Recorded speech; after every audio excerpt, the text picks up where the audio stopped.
हाय, मेरा नाम एहसान है और मैं जो हूँ इकोनॉमिक्स को लगभग पिछले 8 या 10 सालों से पढ़ा रहा हूँ। और ये आपका 18 तारीख को एग्ज़ाम है। उस एग्ज़ाम को लेकर मैं कुछ क्वेश्चंस जो हैं, बहुत ही इंपॉर्टेंट क्वेश्चन जो आप पेपर में आ सकते हैं, उनको मैं एक्सप्लेन करने जा रहा हूँ। जब भी हम लास्ट टाइम में प्रिपरेशन करते हैं, जैसे कि मान लो कि 8 या 10 दिन हमारे पास होते हैं, उस टाइम हमेशा एग्ज़ाम में प्रीवियस ईयर के क्वेश्चंस को चेक करा जाए।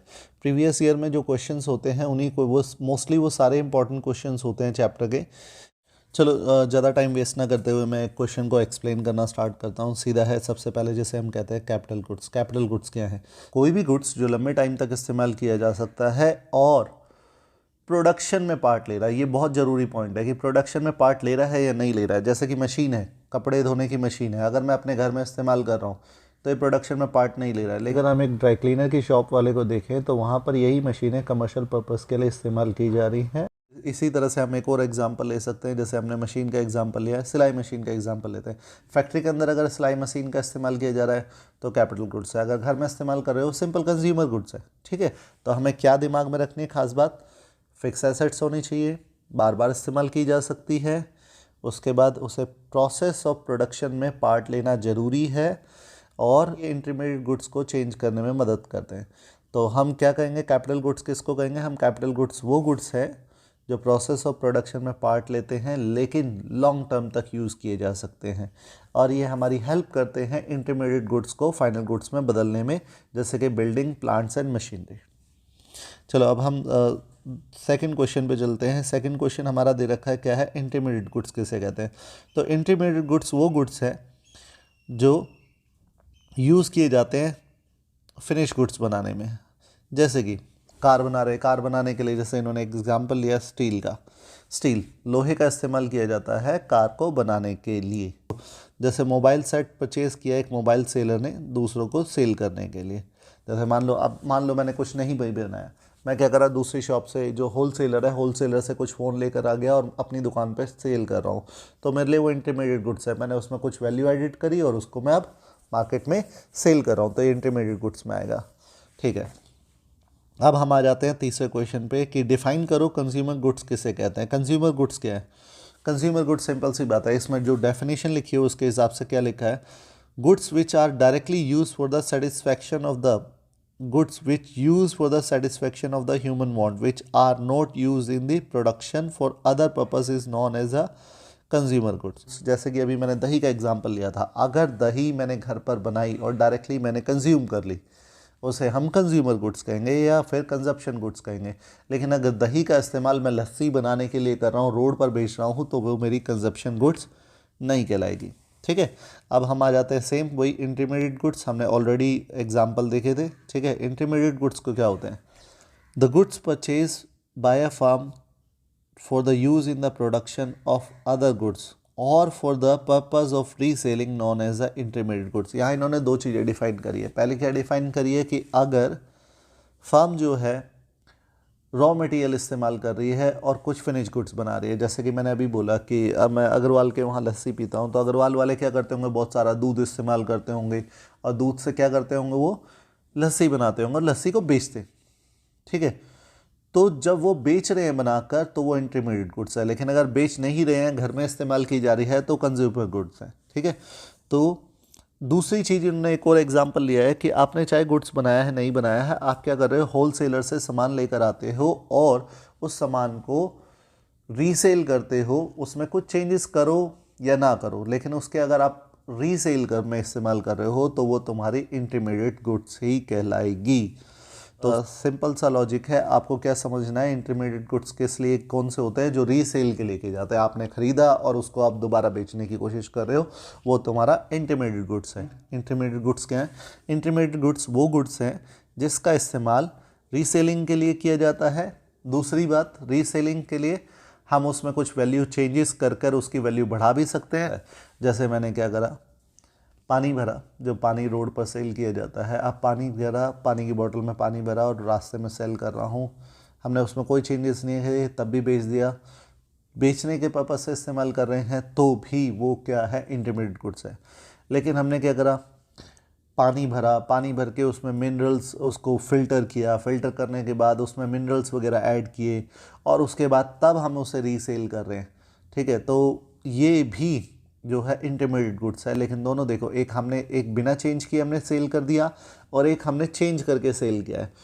अब हम आ जाते हैं कुछ लॉन्ग क्वेश्चंस में, जिसमें सबसे पहला क्वेश्चन हम जो लेंगे ये है, 4 मार्क्स में क्वेश्चंस दिए हुए हैं। हमें इंटरमीडिएट और फाइनल गुड्स देना है। यहाँ हमें कैपिटल गुड्स में डिफाइन नहीं करना है, तो हमें ध्यान रखना है क्या ये प्रोडक्शन में दोबारा इस्तेमाल किया जा रहा है या नहीं। तो फर्नीचर स्कूल ने ख़रीदा, अब फर्नीचर स्कूल जो है उस फर्नीचर को दोबारा बेचेगा नहीं, तो इसलिए वो क्या है, तुम्हारा फाइनल प्रोडक्ट है और बहुत ही लंबे टाइम तक इस्तेमाल किया जाएगा, तो इसे हम कैपिटल गुड्स भी कह सकते हैं। Chalk duster ETC purchase by the school, इसे हम इंटरमीडिएट गुड्स कहते हैं। क्यों इंटरमीडिएट गुड्स कहते हैं? इसका सिंपल सी बात है, चॉक है, यूज़ किया लिखने के लिए। चेयर्स जो है लंबे टाइम तक काम आने वाली है। ठीक है, एक बार ख़रीद लिया, अब रखी रहेगी, उसका हम यूज़ करेंगे बैठने के लिए। उसके बाद अगर हम बात करें डस्टर और चॉक की, डस्टर और चॉक इस तरीके से है जैसे कि मैं हर बार बोर्ड में लिखने के लिए मुझे डस्टर का इस्तेमाल करना पड़ेगा, मिटाने के लिए बार बार डस्टर इस्तेमाल करना पड़ेगा और चॉक बार बार मुझे इस्तेमाल करनी पड़ेगी। तो इसलिए चॉक डस्टर जो है वो डे टू डे कंजप्शन के लिए इस्तेमाल किए जाते हैं, तो इसलिए वो इंटरमीडिएट गुड्स है। और फर्नीचर जो है वो इसलिए इस्तेमाल किया जाता है कि उसको लॉन्ग टर्म यूज़ किया जाएगा, तो हमारा वो फाइनल गुड्स है। चलो हम इस क्वेश्चन को पढ़ते हैं। Give reason and identify whether the following are the final expenditure और नॉट। सबसे पहला एक्सपेंडिचर दे रखा on the maintenance of the office building. Expenditure on the maintenance of the office building is intermediate expenditure. अब क्यों इसे intermediate expenditure ले रहे हैं, ज़रा ध्यान रखना है। अगर मैं 1 या 2 फ्लोर अपने मकान के ऊपर ऐड कर रहा हूँ तो ये मेरा इंटरमीडिएट एक्सपेंडिचर नहीं होगा, वो हमारे फाइनल एक्सपेंडिचर में होगा और इसे नेशनल इनकम में ऐड किया जा सकता है, इसलिए हम इसको लेंगे।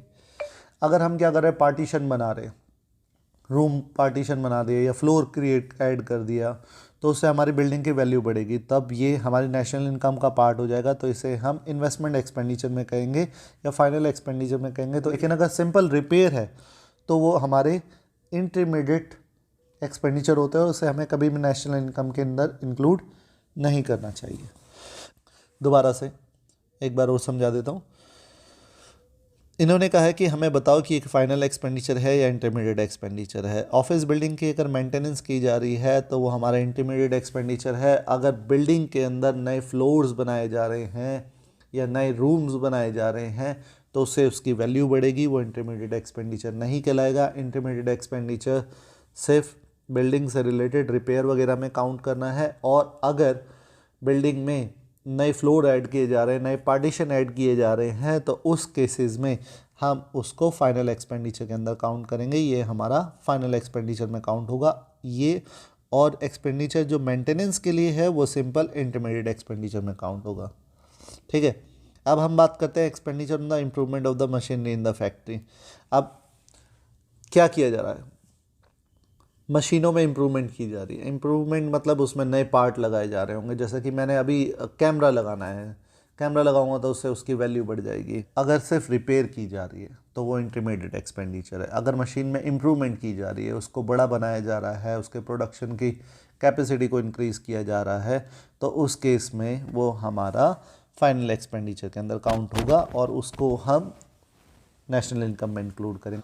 ठीक है, तो ये हमारा इंटरमीडिएट है और ये हमारा इंटरमीडिएट नहीं है। हम आते हैं अगले क्वेश्चन पे। Give reason, classify the following into intermediate goods and the final goods. Same, computer installed in the office. अब इसे हमें बताना है फाइनल प्रोडक्शन वाला है या इंटरमीडिएट प्रोडक्शन वाला है।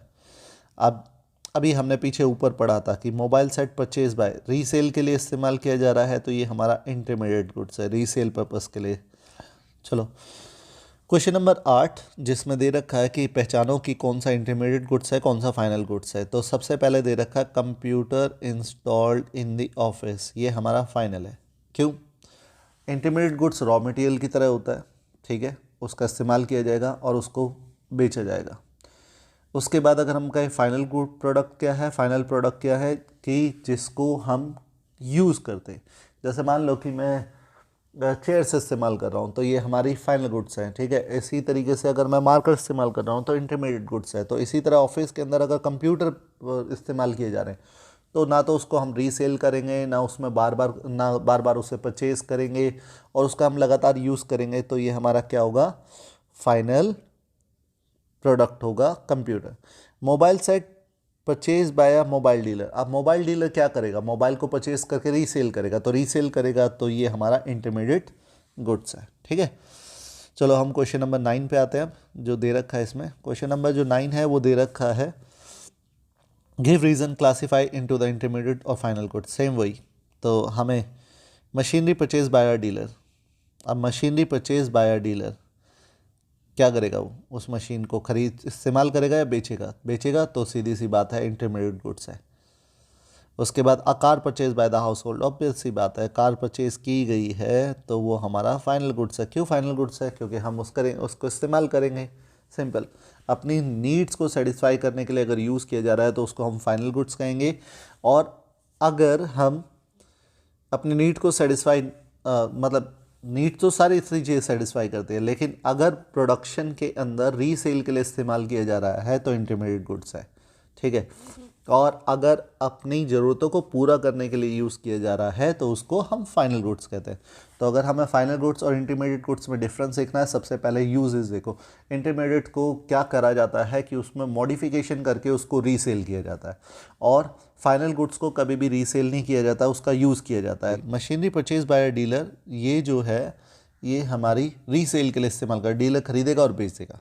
अ car purchase by the house hold, अब कार जो है किसी हाउस होल्ड वाले ने खरीदी है तो बेचने के लिए थोड़ी खरीदी है, उसका इस्तेमाल अपने लिए किया है, तो इसे हम फाइनल गुड्स के अंदर काउंट करेंगे। डिफरेंस करना है इंटरमीडिएट और फाइनल गुड्स में, और हमें दो एग्जाम्पल देने हैं। कोई भी सामान जो है इस्तेमाल किया जा रहा है रॉ मटेरियल की तरह और उससे कुछ नई चीज़ें बनाई जा रही हैं, उसको हम इंटरमीडिएट गुड्स कहते हैं।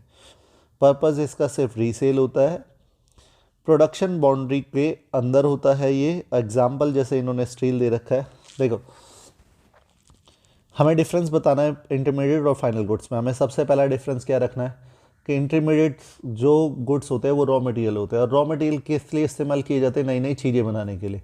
अब मान लो कि उसका इस्तेमाल आपने, जैसे मान लो चीनी चाय पत्ती का इस्तेमाल किया आपने चाय बनाने के लिए, ठीक है, लेकिन घर में इस्तेमाल कर रहे हो तो वो इंटरमीडिएट गुड्स नहीं कहलाएगा। क्यों, क्योंकि उसको रीसेल के लिए इस्तेमाल करना है। तो आप इंटरमीडिएट गुड्स बनाओगे, चाय बना रहे हो, अगर आप रोड पर चाय बनाकर बेच रहे हो, चाय पत्ती चीनी का इस्तेमाल किया तो आपने कहा उससे वो इंटरमीडिएट गुड्स है। लेकिन अगर आप घर में इस्तेमाल कर रहे हो वो कंज्यूमर गुड्स हैं, ठीक है। बनाने के लिए सेम है कि इंटरमीडिएट गुड्स है, तुमने चाय बनाई, लेकिन चाय बनाकर क्या किया, चाय बनाकर आपने पी या चाय बनाकर रीसेल किया, रीसेल करा है तो इंटरमीडिएट गुड्स है, और चाय बनाकर पी ली है तो वो सीधी सी बात है फाइनल गुड्स है। और वो अभी प्रोडक्शन की बाउंड्री से बाहर नहीं हुआ है। जैसे ही प्रोडक्शन की बाउंड्री से बाहर हो जाएगा वो फाइनल गुड्स हो जाएगा। क्यों, क्योंकि उसको इस्तेमाल किया जाने लगा। अब चेयर है, चेयर का अब मैं इस्तेमाल कर रहा हूँ तो फाइनल गुड्स है, लेकिन चेयर बनाने के लिए पहले प्लास्टिक इस्तेमाल की गई होगी, स्टील इस्तेमाल किया गया होगा, और स्टील और प्लास्टिक जो हुआ उस टाइम वो रॉ मटेरियल होगा, ठीक है। तो रॉ मटेरियल हो गया, इंटरमीडिएट गुड्स कहलाएगा। क्यों, उसको तुमने उससे चेयर बनाओगे, चेयर बना के उसको बेचोगे, पर्पस है बेचना। बेचने के लिए हम क्या कर रहे हैं, किसी चीज़ को बना रहे हैं, और उसको बनाने के लिए जिस जिस सामान का इस्तेमाल किया गया है वो हमारा रॉ मटेरियल में काउंट आएगा, ठीक है। अब आ जाते हैं हम फाइनल गुड्स में। फाइनल गुड्स क्या होते हैं, are not use as a raw material. Final goods कभी भी रॉ मटेरियल के लिए इस तरह इस्तेमाल किया जाता है, उससे हमें अपनी नीड को सेटिस्फाई करने के लिए इस्तेमाल किया जाता है। जैसे कि this goods are not resale by the firm, और ये ना तो फर्म को दोबारा रीसेल के लिए भी नहीं आते हैं। तो पर्पस ये है, फाइनल गुड्स क्या है, सबसे पहली बात क्या है, वो गुड्स जो रॉ मटेरियल की तरह इस्तेमाल नहीं किए जाते, पर्पस उनका रीसेल नहीं होता है, उनका पर्पस नीड को सेटिस्फाई करना होता है, और ये प्रोडक्शन की बाउंड्री से बाहर आ चुके होते हैं। जैसे कि एक माइक्रोवेव सोल्ड कर दिया एक कंपनी ने कस्टमर के पास, अब वो कस्टमर उसे यूज़ कर रहा है, कंज्यूम कर रहा है, वो तुम्हारा फाइनल गुड्स है, ठीक है। अब मिक्सर ग्राइंडर जो है कस्टमर को सोल्व किया है, ये भी फाइनल गुड्स है। पहले उसे बनाने में जो इस्तेमाल किया गया होगा वो इंटरमीडिएट गुड्स होगा, क्योंकि अगर मान लो दुकानदार क्या है, अब इसी का एग्जांपल अच्छे से लेके चलते हैं। माइक्रोवेव है, बेचा गया, जब बेच दिया तो उसको अब कंज्यूमर जाकर उस पर जो भी चीज़ें गर्म करना है, बनाना है, वो बनाएगा, लेकिन उससे पहले वो प्रोडक्शन की बाउंड्री के अंदर था। ठीक है, तो एक बार मैं दोबारा से एक्सप्लेन कर देता हूँ, फिर ये हमारा चैप्टर ख़त्म हो जाएगा। इंटरमीडिएट गुड्स कैसे को कहते हैं? मीनिंग इंटरमीडिएट गुड्स का यही है कि उसे हम रॉ मटेरियल की तरह इस्तेमाल करते हैं और प्रोडक्शन की बाउंड्री के अंदर होता है। दूसरा पर्पस क्या है इसका? रीसेल। बिना रीसेल के पर्पस के वो इंटरमीडिएट गुड्स नहीं कहलाएगा। चाय बनाई जा रही है घर में, उसमें चीनी डाली गई, चाय पत्ती डाली, और चाय बनाई जा रही है एक चाय की दुकान पर, चीनी इस्तेमाल की गई, चाय पत्ती, अब उसने उसे चाय बनाकर सेल कर दिया, तो चाय बनाकर सेल कर दिया तो वो इंटरमीडिएट गुड्स है। चाय बनाकर पी गए, वो इंटरमीडिएट गुड्स नहीं है। ठीक है, क्योंकि तुमने उसे रीसेल नहीं किया। उसके बाद इसी तरीके से इसको दिमाग में रखना, इंटरमीडिएट गुड्स हमेशा प्रोडक्शन की बाउंड्री के अंदर होते हैं। एग्जाम्पल इन्होंने लिया हुआ स्टील, कार के लिए इस्तेमाल किया गया, तो ऑब्वियस सी बात है कार बनाकर बेची जाती हैं। शुगर इस्तेमाल की गई कैंडीज़ बनाने के लिए, टॉफ़ीज़ बनाने के लिए चीनी का इस्तेमाल किया गया और उसको मार्केट में बेचा जाता है, इंटरमीडिएट गुड्स हैं। फाइनल गुड्स वो गुड्स होते हैं जिनको हम रॉ मटेरियल की तरह इस्तेमाल नहीं करते। कभी भी चेयर को रॉ मटेरियल की तरह इस्तेमाल नहीं किया जाता, कभी भी कैमरे को रॉ मटेरियल की तरह इस्तेमाल नहीं किया जाता, कभी भी फ़ैन को भी रॉ मटेरियल की तरह इस्तेमाल नहीं किया जाता। हाँ, चॉक और डस्टर को एक इंस्टीट्यूट में रॉ मटेरियल की तरह इस्तेमाल किया जाता है। तो चॉक और डस्टर रॉ मटेरियल है, लेकिन चेयर, एसी, फ्रिज, ये सब जो हैं अगर इस्तेमाल किए जा रहे हैं तो वो हमारे फाइनल गुड्स हैं। ठीक है।